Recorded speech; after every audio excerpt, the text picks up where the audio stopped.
মাছের চপ। রুই মাছের লেজের অংশ নিয়ে গরম পানিতে হলুদ লবণ দিয়ে সিদ্ধ করে কাটা বেছে নেব। এরপর চুলায় তেল দিয়ে পেঁয়াজ কুচি, কাঁচামরিচ কুচি, আদা রসুনের পেস্ট,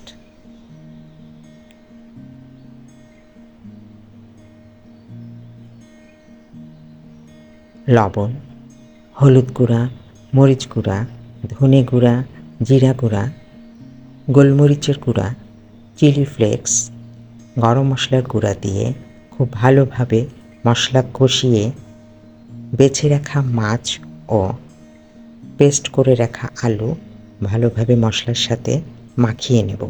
এরপর ধনেপাতা, লেবুর রস, চিকেন সল্ট দিয়ে আর দেব কর্নফ্লাওয়ার। এরপর খুব ভালোভাবে মাখিয়ে কাবাবের শেপ দিয়ে ফেটে রাখা ডিমের মধ্যে চুবিয়ে গরম তেলে ভেজে উঠাবো।